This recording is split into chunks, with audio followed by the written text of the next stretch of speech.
Carnivore.tv. Il faut se le dire, au départ, la nourriture était un principe de survie. Aujourd'hui, le plaisir est tout aussi important.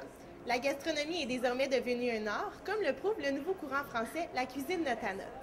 À travers les cultures, l'assiette est représentée de différentes manières, mais peu importe dans quel pays nous sommes, ce sont les couleurs et les formes qui nous permettent d'être attirés vers une assiette en particulier.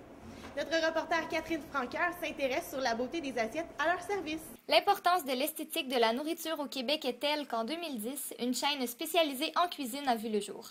La programmation de Zest présente 26 émissions axées sur la gastronomie ainsi que sur la présentation des plats. La cuisine artistique peut s'inscrire dans le courant futuriste, mouvement qui s'inspire du monde moderne. C'est ce courant, apparu au 20e siècle, qui a popularisé les banquets et a créé l'art de la nourriture. La présentation des aliments est importante pour attirer le regard des gens vers les assiettes. Si au Moyen Âge, les buffets et festins avaient pour but de démontrer sa richesse et sa puissance, il n'en est plus de même aujourd'hui. Tous plus originaux que les uns que les autres, les buffets et les banquets prennent pour la plupart leur source dans le courant expressionniste. Les plats sont visuellement non traditionnels, au même point que l'expressionnisme, considéré comme un art déformant la réalité pour provoquer une réaction émotionnelle au spectateur. L'aspect visuel, c'est ce qui saute en premier aux yeux des clients. Les clients vont sur les sites, les clients voient les photos, puis c'est avec ça souvent que ça éveille les sens. Ce qui est important aussi à ce niveau-là, c'est de Philippe crée des présentations, crée des éléments de décoration. Il faut qu'il fasse faire par ses employés, dans le fond, par l'équipe de cuisine, exactement ce que lui veut. Ça, c'est un petit peu un défi qui est relevé, là, mais je veux dire, c'est un défi, on appelle ça l'éducation. C'est en 2013, c'est important. La dysphagie ou la difficulté à avaler est un problème qui touche de nombreuses personnes âgées qui n'ont d'autre choix que de devoir réduire en purée leurs aliments. Pas très attirante, cette technique ne présente aucun avantage visuel. Les aliments Epicura ont amené une solution avec leur menu en purée, mais remodelé afin d'être le plus ressemblant possible à l'aliment original. Donc, oui, effectivement, comme avant d'implanter les aliments à texture modifiée, nous faisions nous-mêmes nos purées maison pour les personnes âgées.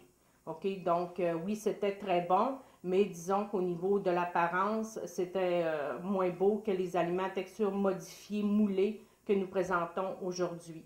La boutique Douille Décor, située à Repentigny, est un commerce spécialisé dans la création de gâteaux et pâtisseries artistiques. Son chiffre d'affaires a drastiquement augmenté depuis les dernières années suite à l'engouement des émissions de cuisine qui encouragent les gens à revoir la présentation de leurs assiettes ainsi que leur contenu. Les émissions culinaires ont un très grand impact, d'après moi, sur les habitudes des gens. Les gens veulent bien manger. Il y a beaucoup d'émissions sur la santé. Fait que les gens préfèrent faire leur nourriture eux-mêmes. Fait que ça les incite à venir ici au magasin pour suivre les cours, à apprendre eux-mêmes à faire leur dessert. En 2012, 45,1% de la population mange plus de 5 fois par semaine au restaurant ou consomme des plats surgelés. L'engouement des émissions culinaires bat présentement son plein partout dans le monde. Reste à voir si les gens abandonneront réellement les plats surgelés pour revenir à la cuisine traditionnelle. C'était Catherine Franqueur pour Carnivore.tv à Terrebonne. Un bon repas en famille n'est pas récent d'aujourd'hui. Bien que ce soit le déjeuner le plus important de la journée, c'est au souper que l'on partage le plus de moments avec les proches. Cette représentation est présente dans la toile La Sainte de Léonard da Vinci, où l'on voit le dernier souper de Jésus avant sa crucifixion. De la même origine que l'artiste, les Italiens prônent énormément les soupers avec beaucoup de gens autour de la table. Notre reporter Marie-Ève Busier s'intéresse à la cuisine étrangère. Depuis le 2e siècle avant Jésus-Christ, les aliments sont dépeints dans l'art pictural. Aujourd'hui, c'est l'art qui prend place dans la gastronomie des Québécois avec les restaurants étrangers qui sont de plus en plus abondants au Québec. En 2008, dans la liste des 20 plus importantes chaînes québécoises du gouvernement du Québec, on retrouvait les franchises Saint-Hubert, La Cage au Sport, mais aussi les franchises Mike's, La Casa Grecque et Pacini qui servent de la nourriture italienne ou grecque. Les attentes, c'est de découvrir, de sortir hors du commun, de leur quotidien, de ce qu'ils mangent peut-être à la maison. Quand on fait des enquêtes sur les valeurs des gens, les valeurs hédonistes ressortent de plus en plus. Donc, le fait de vouloir découvrir de nouveaux plaisirs, c'est très présent quand on fait des enquêtes de valeurs auprès des gens. Alors, j'imagine que c'est ça que les gens recherchent quand ils vont dans des restaurants par rapport à des cuisines qui leur sont étrangères à la base. Les restaurants étrangers permettent aux Québécois de goûter aux plats traditionnels des autres pays. La cuisine étant un facteur d'identité nationale Quelques aliments et techniques de cuisine se retrouvent même dans le patrimoine culturel immatériel de l'UNESCO, dont le repas gastronomique des Français et l'art du pain d'épices en Croatie du Nord. En protégeant ces coutumes, l'UNESCO permet leur maintien dans l'évolution du monde.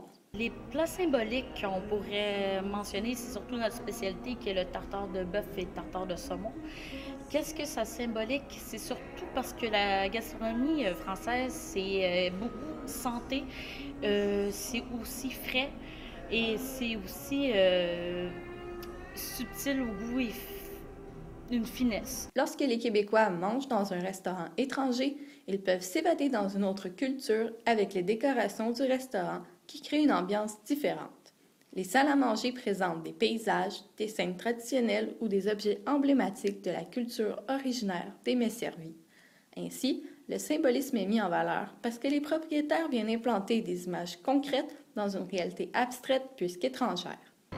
On a beaucoup des bâtons de bambou qu'on retrouve partout dans le restaurant qui font beaucoup asiatique. On a aussi nos salons privés japonais, de style tatami, qu'on est assis au niveau du sol, qui donne un petit service de plus qui fait différent des autres restaurants.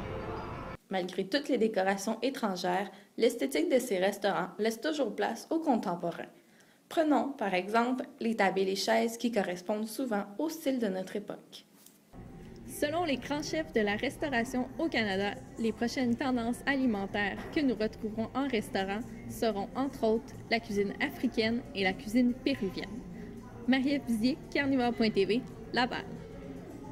Finalement, il est bien d'avoir une belle représentation de la nourriture dans nos assiettes, mais il faut d'abord et avant tout en être attiré à l'épicerie. Les marchés vont davantage de nos jours miser sur la présentation de leurs marchandises sur les tablettes. Le domaine de la communication visuelle permet de mettre en valeur un produit ou un endroit pour que le consommateur en soit attiré. C'est un autre rendez-vous sur Carnivore.tv.